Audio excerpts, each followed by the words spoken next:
All right, guys, it's August 13th, 2023, and I'm on the grounds of the Centennial Center where I went to rehab 70 months ago. I drove by, I was on my way to home from Calgary. I've spent the last day and a half with my good friend John, basically just talking and him listening, and then me listening, and then him asking questions. And then I was passing Ponoka and I thought, I've never been back. And so here I am. Ironically enough, I'm currently driving my mom's SUV, which is the same SUV she drove me to rehab in. And I'm currently driving it as she's in the United States. So here we are. We're just gonna do a video. We're gonna walk these grounds. I'm smoking, but usually they're okay with that. So we'll see what happens. Let's think of the emotions that come back in the moment with me being here. First of all, my dad was here in 2013-ish, towards the end of that year, at the Halford Johnson Center after his car accident. And then here I was in 2017 for rehab. It's really nice. I can have memories of, like, in the trees there. Behind there's the facility. There's a little garden area that you can walk out into, like, after you eat. I can literally see the area where you go back and forth between rehab sessions and lunch and supper. The grounds are beautiful. I remember running these grounds in the mornings, trying to get my routine back. And it's interesting because I've been listening to a podcast on this drive by Dr. Anna Lemke. She wrote a book called Dopamine Nation that I'm absolutely going to read. And just talking about how addiction works and how we're all sort of wired for it, and how the pain and pleasure thresholds interact with each other. And I know that's not giving you much, but it changes your whole understanding of it, right? And of it as a disease rather than the stigma of decision, you know? But when we say disease, we don't mean that you cannot have control over it, or that you cannot fix it, or that you cannot be healthy, but just understanding what addiction really is, because it happens in multiple places, right? It might be cocaine, it might be alcohol, it might be pornography, she talks about all of these and how it really takes, for most people, 30 days, right? So when you look around, you can see the facility here. I was here for 21 days. And in those 21 days, the science says that week 1 and 2 are very hard. And then week 3, you start to neutralize. And you can start feeling like happiness in smaller things, or dopamine in smaller things, as your receptors sort of start to come back together. But we're gonna just walk these grounds, and I'm gonna let whatever thoughts come. Like, I'll tell you something. I went to a seminary in Mission, British Columbia for 3 years, and I made some great friends there.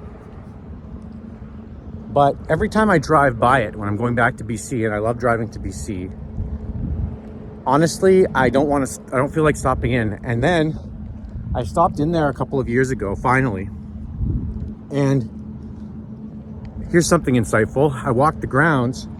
I ran into priests that I had known who worked there, who are monks there, and they don't recognize me at all, which is a great compliment to me. And I didn't engage them. And I don't intend to. I don't mean I wouldn't talk to them socially if I were in the same room together.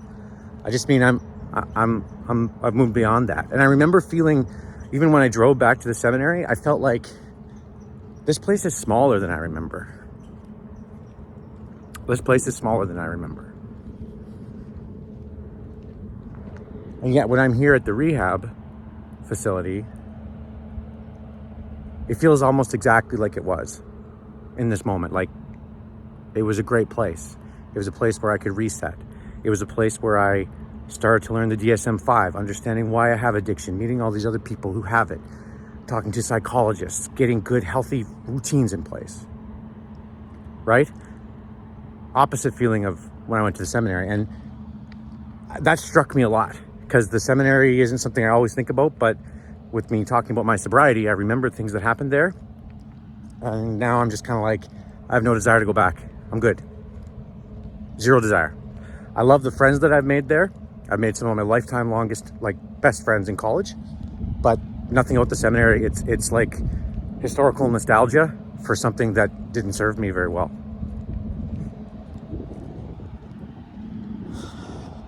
But here we are, we're in Ponoka, and I still got the cigar and I'm still walking. I mean, I can remember my dad being in this place here. So this is the Halvard Johnson Center for Brain Injury. My mom and sister will remember this very, very well. I mean, driving into Ponoka, I had all these memories, the no frills, the McDonald's, like, we had Christmas here with my dad after his car accident, and just like, there's all these tragic memories here, or these painful memories. And then there's like this great memory of like the day of I got out of rehab and driving home and going like, okay, I did it. Like, I don't know what's gonna happen next, but I'm gonna keep going on this path. And here I am, 70 months. So yeah, I thought I was gonna cry if I did this video, and I mean, I still might if I keep talking, but we need to get more people into facilities like this at the moment when they want to be here. And we need to shorten the length of time it takes for them when they make, from the point when they make a decision that, hey, I really would like someone else's help. I want help. I really want help. That point to getting into this facility like this, look at these grounds. Like, it's like you're on a retreat, right? I mean, that's really what rehab is. It's like a reset. It's like unplug your phone. You know, Anna Lemke was talking about this on her podcast. She was talking about phones and how the addiction to your phone and boundaries around your phone. And she was actually featured on the Social Dilemma documentary. But I was thinking about how here at rehab, my phone was taken away from me. They took it away. I had no phone. I was allowed to make a couple of calls on a weekend, but I had to connect with myself, right? Like, what happened in rehab? What's the simplest definition of what is happening? It's like you're being encouraged to go back into yourself, not through a bunch of elaborate meditation techniques, although you can do that, but more through slowing everything down, like stopping time for 3 weeks, which is essentially what happened. We stopped time. I can remember the gym, playing sports. I remember eating food. I remember the different personalities. In this moment, I feel a bit of emotion. As I was driving up here, I thought, okay, I have this really, really amazing story about this place, and years later, but there's other people who don't, right? And they have, I've mentioned this before, like people I connected with who have now fallen off, and you text them and they don't respond. You call them and the line's dead. And I know, as someone who has struggled with addiction in the past, what that means most of the time. And so there's a bit of sadness, there's a bit of melancholy here. There's melancholy in listening to Anna Lemke talk about how some people will actually recover from alcohol and drug use, and then they will actually be at a good point in their life, and their dopamine system will help them self-sabotage. I can't really describe it well the way she does, but it gives me a deeper understanding of like this disease of addiction, and how going without the substances for so many months has led me to such a more intense feeling of my daily life. So instead of the hits of cocaine and alcohol and whatever, which are immediate and fast and they penetrate you, right? Like, just boom, I immediately have reward. I immediately have dopamine. Now I'm walking around, the sun's hitting my face, and I'm feeling in the moment, and I'm getting a happy chemical response from that, because I've retrained my system to work slowly and to work more naturally. So that's part of my journey, is understanding, okay, I've been sober 70 months, right? But how? And what does that even mean? And why do things feel better? Because some things actually feel worse. But it's not that they feel worse, it's that you actually feel them. Right? So, we're here in Ponoka. We're gonna keep walking this way. Bear with me here.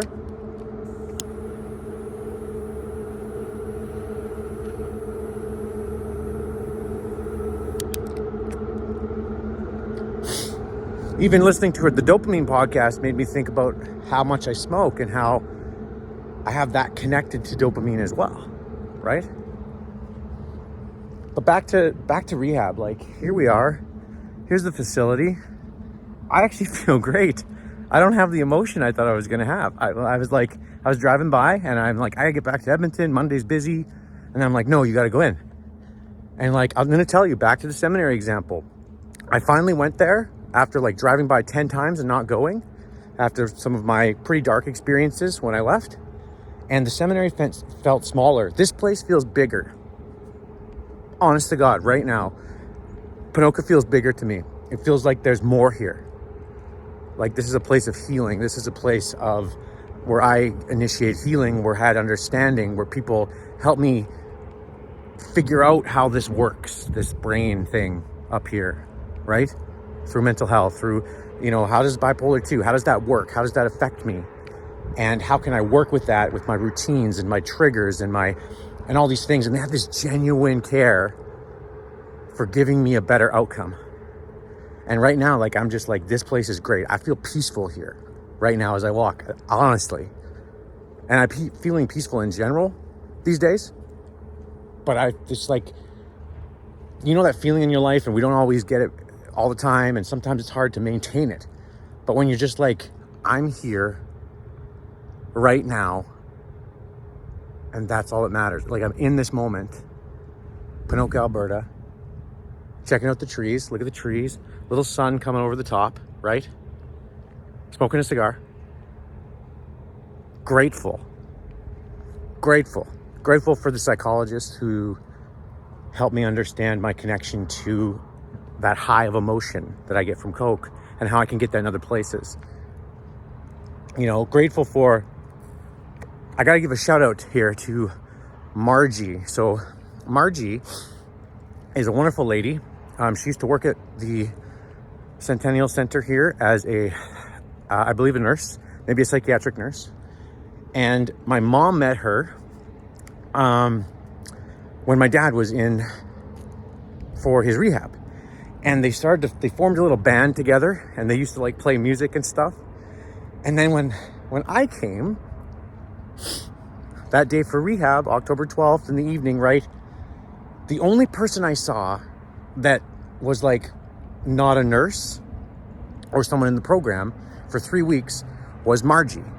And she just gave me a coffee, right? She brought a coffee. She had a note passed to me or something. I forget how it worked. Maybe I called my mom on a Saturday when I was allowed to call. And Margie came and brought me a coffee, and we drank a coffee for 5 or 10 minutes. And I actually just messaged her on Facebook when I drove by Ponoka. I was like, hey, Margie, thanks for that coffee, Like the smallest, littlest thing. Because she knew the place. So she made me feel better about being here, right? Like, she's like, this is a great place for Michael to go, which made my mom feel better, which, like, it feels large here, you guys. This is the opposite fucking feeling of the seminary. So I'm just trying to reframe things in my life, if that makes sense, right? This place is beautiful. And I am extremely grateful that I got to come here. 70 months later, I'm still uncovering, especially in this moment, the idea of like, how should I work with my sobriety? Should I help people where they're at in the earlier stages of my journey? And this was like the starting point, right? That was the best birthday gift I ever received. October 13th, 2017. Rehab. So I know I do a lot of these long form rambles, but here's where I'm going to drop in. I need to work with people. Okay? And by need to, I mean I have to explore my story more and how it could impact other people. And so if you're watching my videos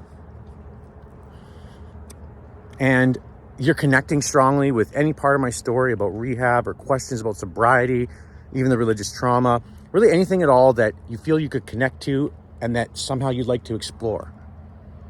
Versus work on, work on is sometimes we take that the wrong way. Let's go with explore. I want to send out this invitation. Okay? We're going to do it here from Ponoka. We're going to wander up a bit, get a better view of the other side. But let's talk this through together.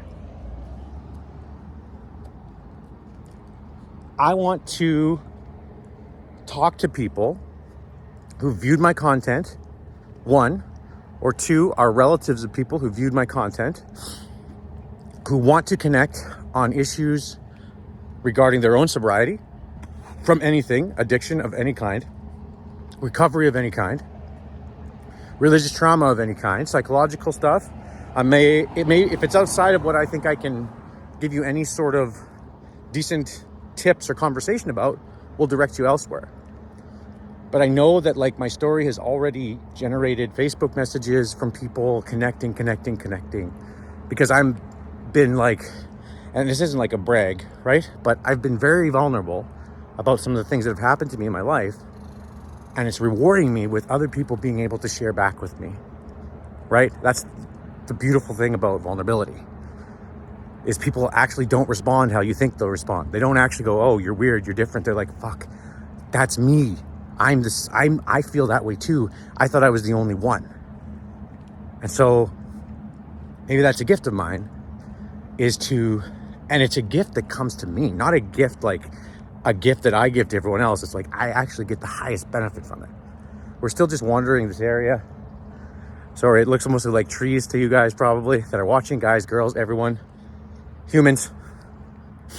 Okay, so I'm going to put this offer out there. What I'd like is, if you're connecting with this and you want to get onto a call, and let's just say a call is really just you want to connect with Open Sober Mike. I would say if you live in Edmonton, let's get together and we'll go for a walk and get a coffee and let's explore what you want to explore. Maybe it's follow-up questions for me, right? Maybe you want to go deeper into parts of my story and what I experienced at this beautiful place, which, like I said, is honestly bigger than I remember, right? And that's probably partially because I'm opened up now. When I was here, I was very scared and in my survival brain of I'm at rehab, what's going on? What's my life look like? How did I get here? And now I'm no, this was the place. This was the start. This is where Open Sober Mike starts here, right? And you could make an argument that it actually starts in my apartment in Westmount in August when I was I'm going to rehab for me. But this is the big start. This is the big push, right? This is the launch. So if you want to connect with me, let's work. What I'm doing here is I'm trying to figure out what potentially my vocation looks like in terms of sharing this story with people who can benefit from it. So I don't know what that looks like myself, right? I don't know if that looks like working with people who are going into a place like this, right? Going into a rehab. I don't know if that's what it looks like. I don't know if it looks like helping people who are 3 to 6 months removed from rehab, who are looking to rebuild their life and their life skills, right? And I don't know if it's my program that I help people with, or if it's a program that I work with. I have other friends, my friend John, my friend Maria. I think there's maybe that kind of, they help with the life skills, I help with the sobriety, but not the getting sober, more okay, you went to this cool place, right? I'm just going to cast this out loud. I'm going to post this and you guys are going to comment, hopefully. I don't care if you comment because I can still think it through myself, right? But I want your input. If you're watching my stuff, there's a reason you're watching it. There's a reason you're connecting, and there's something about me that you want to get more of. So tell me what that is, right? And let's see if I can take you, not me, if I can help you go from A to B in the smallest step, right? Could be 1 pound over 12 months. Could even be staying neutral over 12 months. A lot of people gain weight. So, right? To use weight loss. Bad example, but seriously. Or just so that you could figure out how to share your addiction with your family, right? And I'm not going to tell you how to do it, because I did it in more of a like, hey, now I like, you guys all know I'm drinking too much, right? I did it in like a, I didn't even hide it kind of way, right? I hit some of the Coke stuff, but like, I'm not saying I know the best way to do all that, but I'm on the other side of the 70 months of sobriety, and I know how fucking awesome that is. So for now, comment below this video, message me on Facebook. If it's you or if it's someone in your family, right? Could be your child who you just want to be in conversation with me regarding all of this. If you found value in these videos, and what I'm suggesting is not that anyone pays me. I just want to get in more conversation with people that maybe I can help, so that I can know what this might look like one day, because I don't know. And I know, but what I do fucking know, you know what I know, guys? I know that feeling when I get a message in my Facebook Messenger from someone who's like, hey, I just watched your videos and I totally connect with what you're saying, and I had this experience, and they feel a little bit more vulnerable with me because I was vulnerable with them, and they can open up and they can be more at peace and safe to share. That's worth all the money in the world, right? That feeling of my vulnerability is being seen. I am heard. Not, and I get that, but they get that by connecting with my story, right? I'm seen, I'm heard. What I say matters. And I want more of those experiences. So that's what I'm looking for, is connecting with people who are looking to talk about maybe my rehab experience. Maybe that's what it looks like. Or maybe it's I can help you with something related to my story that you'd like to do in your life. So if that's something that makes sense to you or that you're interested in, let's get on a call. Let's get on a chat. Let's start talking. Because that's the only way I'm going to figure out where this journey is going, is by helping people. Because I want you to have this friggin' amazing experience that I'm having, being on these grounds, going, this place is big, expansive, it's beautiful. I'm in the parking lot, and it's the words like psychiatric, bipolar, mental health. Those are not negative words. Those are like exciting words to me. I'm like, yeah, people are coming here to this place and they're discovering the underlying circumstances driving their addictions, and they're getting healthy, and they're taking 21 days for themselves, and they're connecting. And they can't do that if we don't share, because out in the world, they're filled with stigma and shame. And so it's very difficult for them to share these struggles. So we gotta end that. Okay, I think that's enough. Thinking of you today, Dad, because I used to come here and see you. And I know you're smiling. Walshy, my dad's Walshy. I'm little Walshy. He's smiling right now. And I'm 70 months sober, and I am celebrating that win, and I am celebrating reframing trips, retreats, rehab. Reframe it. Comment, like, any input you have for me, love it. Hair's weird, let that one go. And tell me what you think about me getting in conversation with other people, or what even you think Sober Open Mike should be doing or could be doing to impact people with his story. Cheers.